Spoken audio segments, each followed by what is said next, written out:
5 number तक शायद बता दिए थे, जो चौथा तक बताए थे, 5वां में बता दिए थे ना लुप्तीकरण विधि से।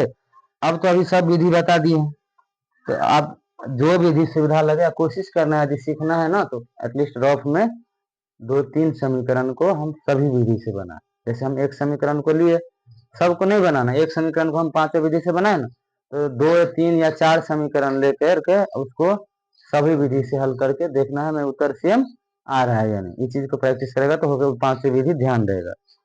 ठीक है, आगे कर रहा है 5वां हम बता दिए। 6ठा में कर रहा था प्रतिस्थापन, और प्रतिस्थापन बता दिए ना अभी। तो प्रतिस्थापन में एक चीज ध्यान रखना, हम 6ठा का दूसरा बता दे रहे हैं। हम नियम एक ही ध्यान रखेंगे, चाहे वो रूट में आए, दशमलव में आए, बटा में आए, जैसा बताया ना वैसा ही करना है। वीडियो स्टार्ट है, हमें नियम नहीं बदलना है। अब क्या होगा, रूट में आएगा तो रूट वाला कैलकुलेशन करना, बटा में आ जाएगा तो बटा की कैलकुलेशन करना है, जो भिन्न जोड़िया भिन्न घटा या भिन्न गुना भाग बन जाता है। हमें नियम वही करना है जैसे बनाए थे, चाहे लुप्तीकरण हो चाहे जो भी विधि। कभी क्या होता है उसका गुणांक दशमलव में आ जाता है, कभी रूट में आ जाता है। जैसे साधित 6 का दूसरा सवाल है, दूसरा सवाल क्या है, root 2 are plus root 3s। हम बता देते पहले ही, इसलिए जब हम फर्स्ट दिन बताए तब भी ABCD का कोई भी अक्षर चर राशि होता है, जरूरत के हिसाब से कुछ भी देगा। s बराबर कितना है, 0। ठीक है, और एक और है root 3r minus root 8s बराबर। इस स्थिति में हम देख रहे हैं व्यापक रूप में यहाँ पर C और F का मान क्या है, 0 है। अक्षर पर दोनों में 0 ही है, तो जैसे 0 होगा कि नहीं होगा, तो इसी तरह 0 में माइनस लगता है, यानी कि केवल 0 होता है। अब इसमें हम कौन विधि से कर रहे हैं, प्रतिस्थापन से कर रहा है, तो प्रतिस्थापन से बना रहे हैं इसमें। जैसे लुप्तीकरण से भी होगा तो किससे, मान लो एक चर को लुप्त करना होगा, किससे गुना करेंगे, इसको किससे करेंगे, रूट 3 से, क्योंकि इसमें इसका गुणांक क्या है, रूट 3। या अब इसको किसको करेंगे, रूट 2 से। यदि s को लुप्त करना होगा तो इसमें किससे करेंगे, रूट 8 से, और इसमें रूट 3 से। लेकिन हमें अभी क्या, कौन सा विधि कर रहा है, प्रतिस्थापन। इसमें हम क्या बताए कि किसी एक समीकरण से एक चर का मान निकालना है। फर्स्ट समीकरण क्या है, समीकरण फर्स्ट मान लेते हैं इसको, समीकरण फर्स्ट और सेकेंड। समीकरण फर्स्ट से हम निकालेंगे root 2r plus root 3s बराबर है 0। तो या रूट 2r बराबर क्या हो जाएगा, माइनस रूट 3s, यानी 0 माइनस रूट 3 इतना हो जाएगा। इसीलिए r बराबर क्या होगा, माइनस रूट 3s बटा रूट 2, इतना निकल गया। अब ये मान को किस में बोले थे, दूसरे समीकरण में प्रतिस्थापित करना है, तो लिखेंगे r का यह मान समीकरण 2 में रखना। अब हम नहीं लिख रहे हैं सब में, पहले बता दिए कैसे लिखना है, हम बाद में बैठाएंगे। क्या होगा, रूट 3r है तो r की जगह दे देंगे क्या, ये गुने माइनस रूट 3s बटा रूट 2 माइनस रूट 8s का s बराबर क्या हो जाएगा, 0। इतना लिख लिए कि नहीं, मान बैठा दिए, फिर देखना है हल करने में। अब हम देख रहे हैं यहाँ रूट 3 में, इससे पहले समझा होगा, जो रूट 3 और रूट 3 को गुना करते हैं तो क्या हो जाता है, 3। इसमें प्लस है, इसमें माइनस, तो क्या हो जाएगा, माइनस 3s बटा रूट 2 माइनस रूट 8s बटा क्या, 1। कुछ नहीं है तो क्या है, 0। फिर 1 हो गया तो फिर भिन्न घटाव बन गया, कुछ नहीं करना है, भिन्न घटाव करते जाना है। रूट 2 के लघुत्तम लेंगे, क्या होगा, रूट 2। इसमें भाग देंगे तो एक ही मरतबे कटा है, अर्थात ये होगा माइनस 3s, ये माइनस 1 से भाग देंगे कितना मरतबे कटेगा, रूट 2।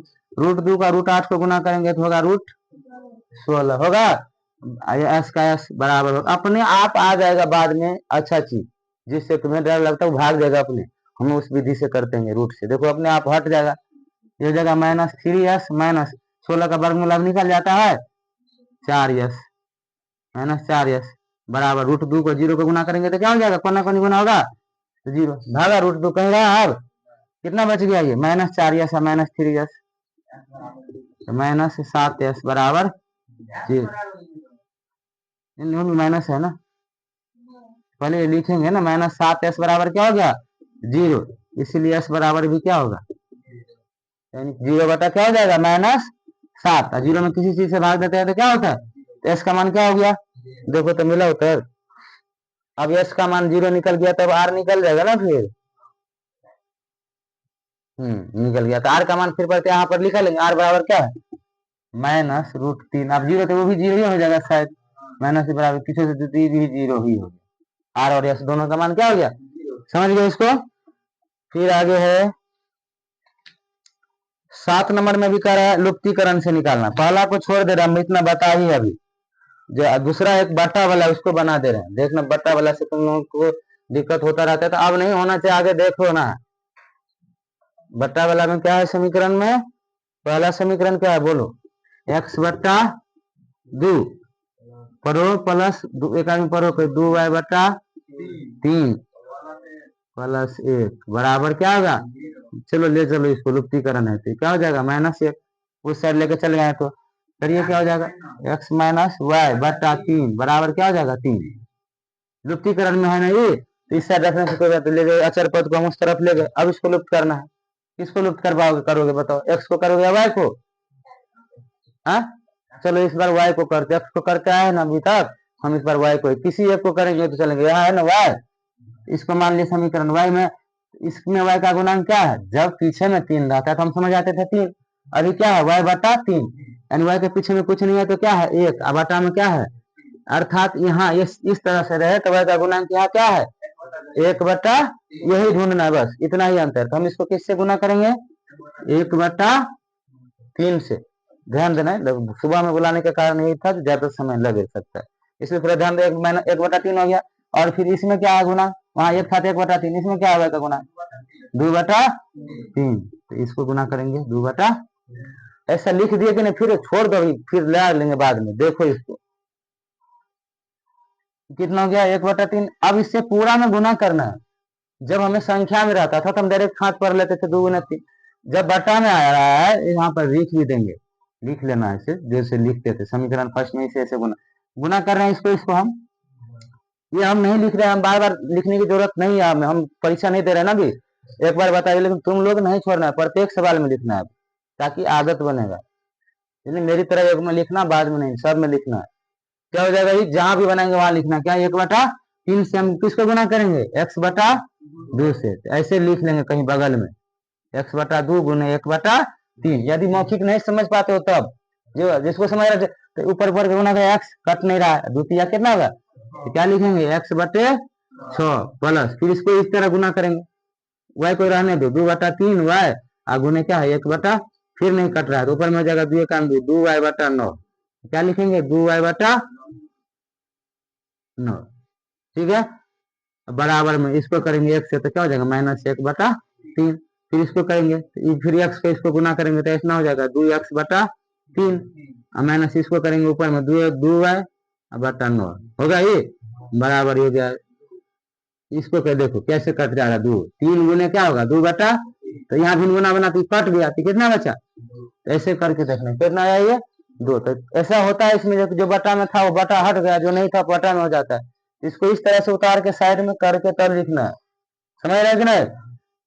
अब हम देखेंगे घटाने से कट रहा है कि अब यहाँ पर इसको y को नहीं किए थे तो y कटेगा, अभी तक x को कर रहे थे इसलिए इसको बनाते, इसमें हम देख रहे हैं प्लस है, इसमें क्या है अपने आप जोड़ने पर ही कट जा रहा है, यहाँ लिखेंगे हम क्या, जोड़ने पर, जोड़ने पर तो चिन्ह बदलेगा नहीं बदलेगा, ऐसे ही कट गया, तभी फिर नहीं ऐसे जोड़ पाओगे, x अब 2x नहीं ना 3x कर लोगे, तो फिर इसको ऐसे लिख लेना यही x बटा 6, इसके पीछे में नहीं पूछा था क्या है प्लस, तो 2x बटा 3 बराबर, ठीक उस साइड भी ऐसे कर लेंगे, -1 बटा 3 है पहले, और फिर इसके पीछे नहीं पूछा था क्या है प्लस 2 बटा 1, भिन्न जोड़ बन रहा है तो फिर भिन्न जोड़ करेंगे, 6 3 का लघुत्तम 9 होगा, 6 एकम x आप प्लस 3 दूनी 6, तो 2 दूना करते 4x बराबर 3 1 का लघुत्तम 3 3 1 3, तो 1 1 को गुना करेंगे तो 2 -1 1 1 किया 3 तो 3 2 5, कितना होगा 6, ध्यान दो इधर कितना हो जाएगा ये 4x x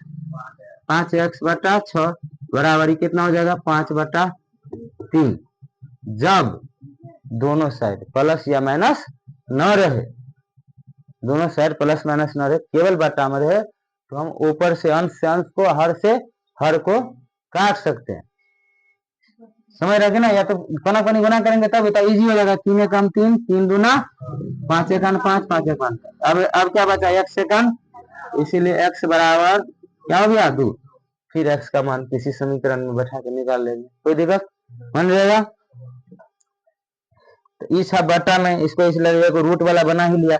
आगे अब कह रहा है 8वां में वज्र गुणन विधि बता दिया ना, वज्र गुणन विधि फिर समझ गया कि इसको उस तरह से सूत्र लेके बना लेना है। 9वां में कह रहा है क्या निम्न युगपत समीकरण का अद्वितीय हल है, यदि हाँ तो वज्र गुण, पहले आप बताओ कैसे पहचाने लगे क्या इसका अद्वितीय हल है। फिर ध्यान रखना हम बताए थे अद्वितीय हल मतलब एक और एक केवल एक हल वाला शब्द, दूगो हल नहीं। मतलब जब भी अद्वितीय कहते तो उल्टा का कहते रही हमें कंफ्यूज करने के लिए। तो हमें समझ लेना है अद्वितीय हल बोल रहा है मतलब एक और एक हल होने की, एक और केवल एक हल होने की शर्त हमें देखना है। समीकरण दिया है उसमें क्या 2x प्लस वाई बराबर 5, फिर 3x प्लस 2y बराबर 8। हम जान रहे हैं जब हमें पूछ दिया जो यह अद्वितीय हल होगा कि नहीं, तो उसके जांचने के लिए हमें A B C D E F जानना है। तो ए लिख लेंगे कितना है 2, बी कितना है 1, 80 माइनस 5 कर दो, इधर ला के कितना ले लेंगे, मिल जाएगा वैसे भी, लेकिन कोशिश रखना इधर ये ला के करें हम। फिर डी बराबर क्या हो जाएगा 3, ई बराबर 2 और एफ बराबर माइनस 8। इतना हो गया। अब हमें फॉर्मूला है, सूत्र शर्त लिखा है, इसलिए यहाँ ध्यान रखना एक और केवल एक हल होने की बात कर रहे थे, हम उस सूत्र को लाएंगे। तो एक और केवल एक हल होने का शर्त है ए बटा D not equal to B बटा ए। इतना ही की जरूरत है कि नहीं। अब हमें इसमें ये तो फॉर्मूला है, अब यहाँ हम ए बटा डी बैठाएंगे, ये कितना है 2। अब ये चिन्ह अभी नहीं देंगे, यहाँ 2/3 फिर लिखेंगे बी बटा ई, तो बी कितना है 1 बटा क्या है 2। अब इसमें देख लेंगे जी नॉट इक्वल टू तब ना देंगे जब नॉट इक्वल टू होगा। अभी हो रहा है बराबर, ये नहीं बराबर है अर्थात ये नॉट इक्वल टू है। यदि दोनों बराबर हो जाता तो यहाँ क्या लगाते बराबर, अर्थात यही ये चीज मानना हो गया ए बटा D not equal to B बटा ई आर है। अर्थात इसका उत्तर पहले क्या होगा हाँ, अर्थात हाँ इसका एक और केवल कितना हल होगा 1। उसी का हल हम निकाल पाते हैं इस विधि से, जिसमें 5वीं विधि से हम उन्हीं का हल निकाल पाएंगे जिनका एक और केवल एक हल होगा। और फिर निकाल लेंगे इसको वज्र गुणन विधि से, ये जांच लिए फिर निकाल लेंगे, वज्र गुणन विधि बताएंगे। आगे कह रहा है पी और क्यू के किन मानों के लिए पी और क्यू के किन मानों के लिए निम्न युगपत समीकरण के जा रहा है ना दिमाग में पहलू का छेले पथी तक दिमाग का रखो, हड़बड़े भी नहीं, कम से कम 12 तक देख ले, 12 तक साधित हम बता दीजिए, नहीं तो ज्यादा समय खींचेगा। पी और क्यू के किन मानों के लिए निम्न युगपत समीकरण के, अब जब 10 से 12 तक में इजी है, जितना सवाल बना उससे इजी है, कम समय लगेगा। सिर्फ हमें यहाँ तीनों शर्त याद रखना होगा। कौन सा तीनों शर्त, एक और केवल एक हल होने की, अनगिनत हल होने की और कोई हल नहीं होने की शर्त याद रखेंगे और उसका यूज करना हम ध्यान रहेगा हमें, तो हम इजीली बन जाएगा। जैसे मैं क्या करें पी और क्यू के किन मानों के लिए निम्न युगपत समीकरण के अनगिनत हल होंगे। कौन सी हल होने की बात कर रही है अनगिनत। तो हम अनगिनत हल होने का शर्त लिखेंगे तुरंत, क्या होता है ए बटा D not equal to B बटा ई और नॉट इक्वल टू सी बटा एफ होता है, ऐसे होता है ए बटा डी इक्वल टू बी बटा ई इक्वल टू सी बटा, यही ना होता है अनगिनत हल। ये लिख लिए। फिर हमें समीकरण क्या क्या दिया है ये लिखना है। हमें समीकरण है, पहला समीकरण दिया है 2x प्लस और दूसरा p minus Q into X plus p plus Q into Y बराबर 3p plus Q minus B. अब यहीं पर थोड़ा एक बात को ध्यान रखना, हम बताए थे x का गुणांक होगा a फर्स्ट समीकरण में, सेकेंड समीकरण में x का गुणांक होगा d। अब x का गुणांक मतलब उसमें जहां ऐसे यहाँ x लिखा, x को छोड़ के जितना बड़ा आएगा वो गुणांक ही होगा। अभी तक जो हमें दिख रहा था या तो 2 3 बटा में 2/3, अभी अब यहाँ दिखा p माइनस क्यू, हो सकता है कभी और बड़ा लिखे p minus Q plus R या सब लिखे, तो इससे नहीं घबराना है, हमें वही चीज मानना है केवल इतना। इसमें इसमें डी कितना होगा, पूरा होगा, पी माइनस क्यू, और ई कितना होगा, पी प्लस क्यू, एफ कितना होगा, ये पूरा। यदि यहाँ पर ध्यान देना है, समझना होगा यहाँ, यदि उतना झंझट का लेंगे वो एक्स्ट्रा करना होगा। दोनों उसी साइड है ना अचर पर दोनों का, तो हम बिना चिन्ह बदले भी वही का वही ले सकते हैं, ये और या ये। लेकिन यहाँ सात इधर लेके ले लें, इधर, तब गलत हो जाएगा, ठीक है, नहीं होगा तो हम बदल ही लेंगे। चलो जान दे, इतना हो गया, इसमें मान बैठाएंगे। पहले बता दिया है ना, जिसका अनगिनत हल होगा उसके लिए मान का, तब जांचना नहीं है, हमें इसी फॉर्मूला पर बैठाना है सबको। हम लिख रहे, अब इसी में से चुनो, ये क्या है, दो, एक जगह पर क्या देंगे, ध्यान दो इधर, जितना मेहनत से हम अभी बता रहे हैं, अगला दिन हम फिर नहीं देखेंगे तुमको, इसलिए अभी ध्यान दो यहाँ। अभी तुम जितनी बार होता पूछ सकते हो, ऐसे हम जब खड़े हैं 2 घंटा से, तो अपने आप को ठीक से बैठने की आदत रखो, ना पीठ लगाओ ना हाथ लगाओ, पूरा सीधा बैठो। यदि ऐसा होता है तो मेरी तरफ ध्यान दो, सर खड़े हैं बोल रहे हैं बार बार, तो इसलिए इस चीज को ऐसा नहीं करोगे तो हम सीख नहीं पाएंगे। तो कितना था ये, डी कितना आ रहा है, पी माइनस क्यू, बराबर बी कितना आ रहा है 3, ई कितना आ रहा है, ये सब दिख रहा है सबको, यहाँ से देख रहा है, इसमें फर्स्ट समीकरण से लेने तो सूत्र इसलिए कर रहे थे, याद रखो। अभी यही नहीं समझ आएगा तो यहाँ फिर कैसे समझोगे, इसलिए अभी ध्यान रखो, हम यहाँ से लिए एक्स का गुणांक हुआ ये, तो दिए 2, इसमें एक्स का गुणांक क्या है, तो ए डी डी डी के जगह पर बी, फिर इसमें वाई का गुणांक कितना है 3, इसमें वाई का गुणांक कितना ई हो गया, ई क्यू प्लस क्यू, बराबर सी क्या होता है, इसका आचर पद क्या है, इस साइड लाएंगे तो क्या होगा -7, और इसमें इसको लाएंगे तो पूरा में क्या होगा, ये जगह इसका एफ, तो 3p प्लस क्यू माइनस 2, इसमें भी माइनस लगेगा, अब नीचे ऊपर दोनों माइनस माइनस कट जाएगा, इसलिए हम बताए थे यदि दोनों दायां पक्ष में है तो चिन्ह बदलने की जरूरत नहीं है, वैसे भी ले सकते हैं। इसमें यदि ऐसे ही ले रहे हैं तो ध्यान रखना है, दोनों समीकरण का आचर पद होना चाहिए दायां पक्ष में, ठीक है ना, इन्हें एक बायां पक्ष में होगा तब गलत होगा। समझ रहे हम क्या समझा, अभी इतना हो गया कि नहीं, इसको आप हल तो नहीं कर पाएंगे, अब इससे ज्यादा हल हो रहा है, कट रहा है, ये नहीं कट रहा है, फिर वही बात बताए हैं, इसको अब जरूरत बार बार पड़ेगी, यदि तीनों आपस में बराबर है तो बारी बारी से एक दूसरे को बराबर कर सकते, वैसे कि नहीं, तो वही चीज अभी करेंगे। मान लो पहले इसको हम बराबर किए आपस में, इन दोनों को क्या कर लेंगे, तो क्या होगा, इसीलिए 2 बटा पी माइनस क्यू बराबर 3 बटा क्या हो जाएगा, पी प्लस क्यू। फिर ध्यान दो, अब इससे समीकरण बनेगी दो, कौन सी समीकरण बनेगी, एक चर वाली या 2 चर वाली, 2 चर वाली। अब इसको गुणा करो, क्या हो जाएगा 2p प्लस, यानी तो इसी को रखो, क्या हो जाएगा ये 3p माइनस 3q, किसी को करेंगे 2p प्लस 2q, सब चर राशि है, सबको ला लो दायां पक्ष, तो 3p minus 3q minus 2p minus 2q बराबर क्या बचा, या 3p में से p वाला को ढूंढना है, p वाला सब एक रंग लग में जोड़ दी, कहते p ई p प्लस 3p में से माइनस 2p कितना बचाएगा p, माइनस 3q और माइनस 2q दोनों जुड़ जाएगा, कितना हो जाएगा, ये भी सब जाने चाहिए कि नहीं, तो बजे क्या नहीं चाहिए, ये चलिए p माइनस 5q बोलना है, p माइनस 5q बराबर, इसको मान लेंगे समीकरण फर्स्ट, समझ आया तक। फिर अब इसको आपस में बराबर कर दो, किसी या इसको किसी एक को, कौन किसको करके बताओ, इन दोनों का किया ना, इन दोनों को छोड़ के बाकी किसी को फिर एक बार कर दो बराबर, इसको भी कर सकते हैं, इसको भी कर सकते हैं, किसको करते हैं, मान लो इसको कर ले, क्या है ये 2 बटा पी माइनस क्यू बराबर 7 बटा 3p प्लस क्यू माइनस 2, फिर कोना कोनी गुना करो, ये कितना हो जाएगा 7p माइनस 7q बराबर 6p प्लस 2q माइनस 5, 4 ना, 2 दूना कर दे, ध्यान दे देता मतलब ध्यान नहीं रहता बोर्ड पर, इसलिए ऐसा होता है।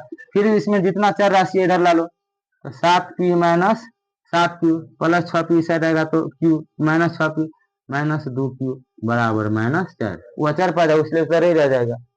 फिर ये 7p आई p वाला 2 है, 7p में से p जाएगा कितना बचेगा, माइनस 7q या माइनस 2q 9q बराबर माइनस, समीकरण सेकेंड लिखो। देखो अभी लुप्तीकरण करने के लिए गुना करने की जरूरत है, क्यों नहीं है, क्योंकि दोनों में p का गुणांक समान है ही पहले से, तभी लुप्तीकरण इजी हो गया, हमें एक स्टेप कम करना पड़ा, समान करने के लिए हम क्या करते हैं, गुना करते हैं ना एक दूसरे में।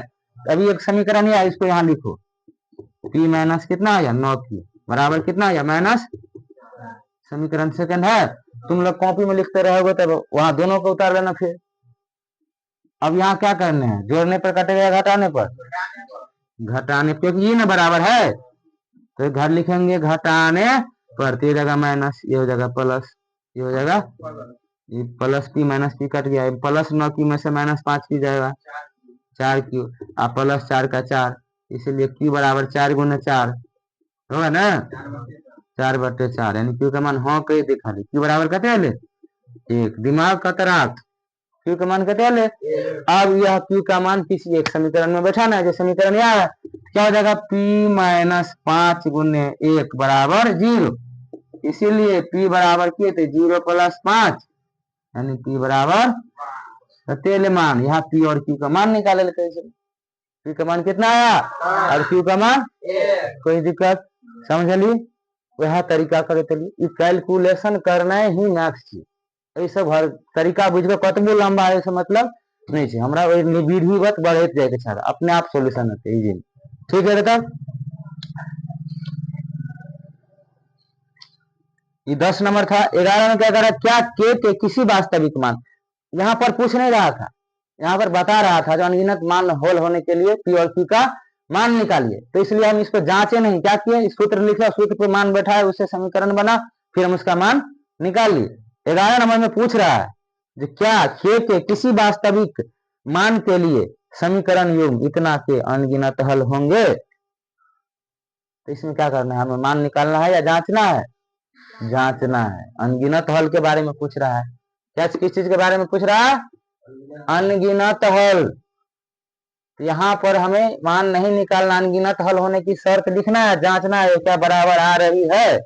समीकरण लिखेंगे, पहले फर्स्ट समीकरण है के माइनस A1 इंटू क्या है, बोलो, के माइनस 1 इंटू एक्स प्लस 2 बराबर, दूसरा क्या समीकरण है,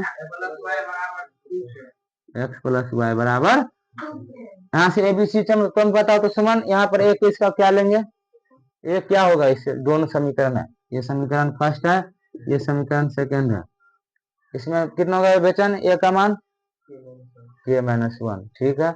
अच्छा ई का मान क्या होगा पंकज, ई ध्यान दो इधर, हाँ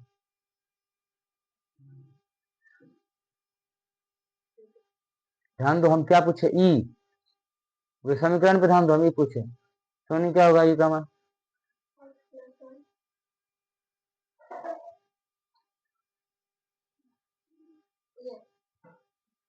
यही ना है सवाल, कैसे बनेगा जब यही बात नहीं ध्यान रहे, तो बिना मतलब हम बोल रहे हैं, एक आदमी बताया कितने थे आया था, डी का मान कितना होगा, हाँ।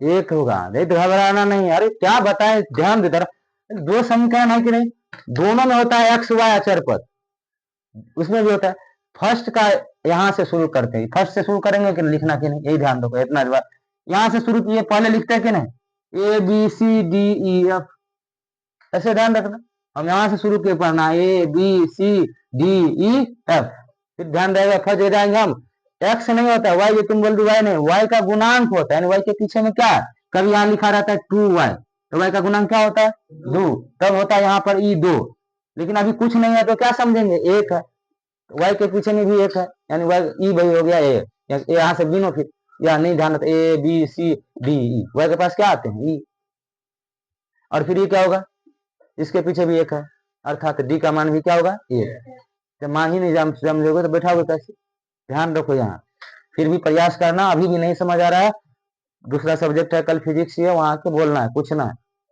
तो क्या होगा, ए का मान क्या बैठेंगे, एक जगह पर जांचना है हमें, ए का मान क्या बनेगा के माइनस 1 बटा डी का मान क्या होगा, डी का गुणांक 1, अभी बराबर नहीं देना है क्योंकि हम नहीं जानने बराबर होगा कि नहीं, जांचना है हमें, तो ये फिर बी बटा ई लिखेंगे, बीच में जगह छोड़े रहेंगे, देखेंगे पहले तब बराबर देंगे, बी का आ रहा है, बी का मान है 2, इसमें ई का मान क्या है 1, सी का मान क्या है, सी का मान है 2 और फिर f का मान 2 के। क्या तीनों बराबर आ रहा है? ये 2 आ गया चर में, ये क्या हो गया k माइनस 1। तो क्या होगा इसका हल? क्या हम लिखेंगे? ये नॉट इजिकल टू आ रहा है 2 2, 2 2 कट गया, तो तीनों नॉट इजिकल टू लिखेंगे नहीं। के किसी भी मान के लिए एक युग्म के अनगिनत हल नहीं हो सकते। हम मान निकालने की जरूरत ही नहीं है, क्या निकालेंगे हम मान?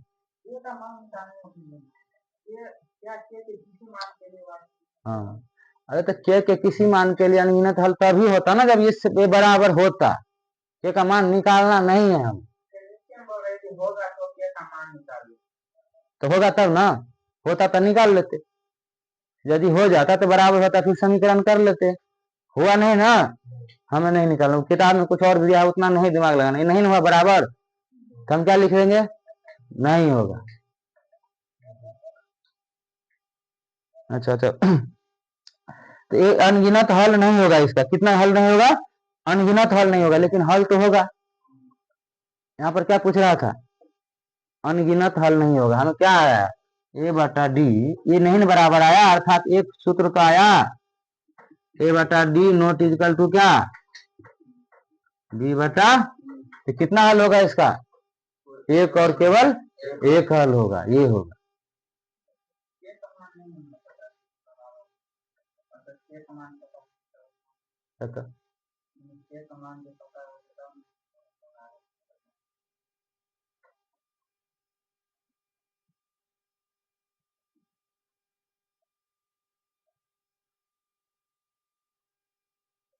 हाँ तो के का मान ओहना निक सके छे, के का मान निकाल सके छे ऐसा। यदि हम के का मान निकालबे, कथी कहे चले के का मान इतना, के का कोई वास्तविक मान नहीं है, ताकि एक सत्य हो। अरे ये चीज अत हमरा मान निकाले के जरूरत नहीं है। कभी कभार होना है ना के कट जाए तो बराबर होता है। अतः मान नहीं निकाले के मतलब कथी तो यह चीज के में डाल छे ना, कुछ एक्स्ट्रा ज्यादा दिमाग लगबे के नहीं। अतः हमरा मान निकाले थोड़े कहे छले के मान निकालबे। होना तो भ सके छले एकरा बटा में छले के 2 2 कट गया तो के रहते तो के कट जाते तो ये दोनों बराबर होते ना। मान ले हम 2 के 2 के बजाते तो 2 2 के कट जाता तो क्या 2 2 बराबर होता। ठीक ऐसा था, इस तरह इसमें भी कुछ ऐसा होता जो कट के बराबर हो जाता तीनों। वो चीज नहीं हुआ, इस स्थिति से तो हम भी जान सकते हैं बराबर होगा या नहीं।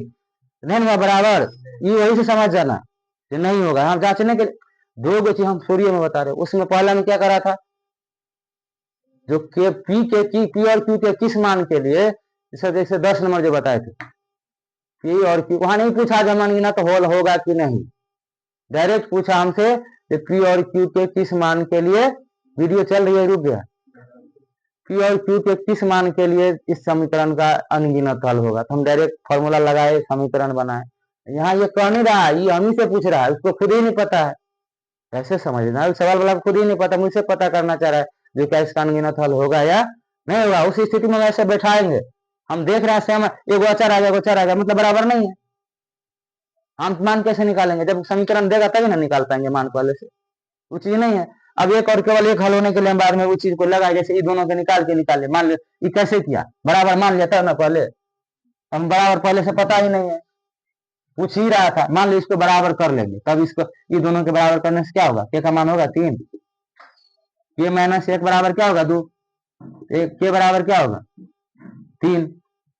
एक्चुअली एक बार इसको करेंगे इससे, ये क्या था, ये यहाँ इतना ही था ना, तो 1 बटा के बराबर 2, अर्थात 2 के बराबर कितना 1 बटा 2, ये दोनों मान होता। ठीक है, तो अब इसको तो उतना करना है नहीं, लेकिन यदि चेक करना चाहे तो ऐसा निकाल ले, मान ले फिर इसमें मान बैठाओ, तब के का मान कितना बैठाएंगे 3 माइनस, तब तो हो ही जाएगा ना, इसी के बराबर करके निकाले तब तो बराबर हो ही जाएगा। इसका केवल एक और इतना नहीं जांचे के चले, ठीक है, अतः भी ध्यान रखे। 12 नंबर कह रहा है आर के किस मान के लिए एक्स माइनस आर वाई बराबर आर और इतना का हल नहीं होगा। इस चीज के बारे में कह रहा है हल नहीं होगा। अब यहाँ पूछ नहीं रहा, फिर इसमें हम मान निकालें, ये हमसे पूछ नहीं रहा है, पूछ रहा है किस मान के लिए कोई हल नहीं होगा। समीकरण क्या क्या दिया है, समीकरण है एक्स माइनस आर वाई बराबर आर। एक समीकरण फिर क्या है, X plus R minus two, R minus two into Y बराबर 2। इस समीकरण फर्स्ट, ये हो जाएगा समीकरण सेकंड। यहाँ आर क्या होगा, आर भी एबीसीडी का अक्षर, लेकिन हम समझना होगा यहाँ आर चर नहीं है, क्या है अचर। चर के यूज किस जगह पे किया है, एक्स और वाई का किया है। चर का यूज किसके लिए हुआ है, एक्स और वाई के। अभी जते करे को आराम कर ले, अगर भर पर वह ठुमा आते जब तैयार पूछबे तैयार नहीं आते। अभी जो कही बार बार ध्यान से देख, तो आराम से जो बैठ रही थी। एक्स माइनस आर वाई बराबर R, X plus R minus two into Y बराबर क्या हो गया 2। हम ये समझना आर यहाँ अचर है। क्या कहा, कोई हल नहीं होगा। कोई हल नहीं होने की शर्त क्या है, यही है ना, ये शर्त है। तो अब इसमें हम बैठाएंगे, ये क्या है एक, ये क्या है और डी क्या है। आप नहीं समझ गए तो हम की करबो, हम बार बार बतावे ध्यान दे कथी है। फिर बी कितना होगा, बी होगा माइनस आर। आप कुछ नहीं रहा इसलिए हम डायरेक्ट सूत्र पे जाएंगे, बराबर माइनस आर बता कितना है आर माइनस 2, के पीछे प्लस ही का चिन्ह, इतना हो जाएगा। Not is equal to C by R बटे 2 होगा। ये दोनों तो बराबर है, पहले से कर रहा है ना, पूछ नहीं रहा है। ये समीकरण बन जाएगा कि नहीं, तो इसलिए लिखेंगे आप माइनस आर बट्टा आर माइनस 2 बराबर क्या हो जाएगा 1। कोना को गुना करेंगे तो आर माइनस 2 बराबर माइनस आर होगा, या आर प्लस आर बराबर 2 होगा। समझ रहे कि ना, आर को इस साइड ले, 2 को इस साइड लगे तो 2 आर बराबर 2, इसीलिए आर बराबर 2 गुने 2 यानी कितना आया, आर का मान क्या आ गया 1। इस स्थिति से हमें आर का मान क्या आया 1। तो आर का मान एक होना चाहिए। तो आर के किस मान के लिए ना पूछ रहा था, तो किस मान के लिए होगा, एक मान। आर बराबर क्या लिखेंगे हम 1। फिर आर बराबर 1 के लिए 1 बटा 1। यदि हम आर का मान यहाँ बैठाते भी है, मान लो कितना आ गया 1 आ गया, 1 तो पहले से ही है, इसमें बैठाते तो माइनस 1 1 हो जाएगा ना बराबर, लेकिन यहाँ बैठाएंगे तो क्या होगा 1 बटा। इस मान के लिए तीनों में ध्यान दो, यहाँ तो 1 है ही पहले से, इसमें बैठाते हैं तो क्या हो जाएगा माइनस 1 बटा 1 माइनस 2 होगा। यहाँ नॉट इज इक्वल टू है, तो इसमें क्या होगा 1 बटा का 2 होगा कि नहीं। ये 1 बराबर, ये देखो माइनस 1 1 माइनस ये हो जाएगा, माइनस 1 कट गया बराबर, नॉट इज इक्वल टू 1 बटा 2 क्या होगा 1 बराबर 1 नॉट इज इक्वल टू 1 बटा 2। यहाँ नॉट इज इक्वल टू क्यों लिख रहे हैं, ये दोनों बराबर है, ये तो बराबर नहीं है। ये 1 1 बराबर हो गया, 1 बटा 2 फिर बराबर है। एक मान के लिए तीनों चीज अपने आप संतुष्ट हो गया कि नहीं। यहाँ से यार का मान क्या होगा उत्तर 1। अगला है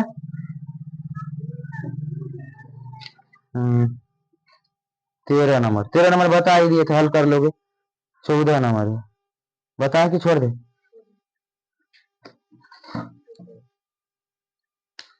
अब देखो कहां तक बना लोगे।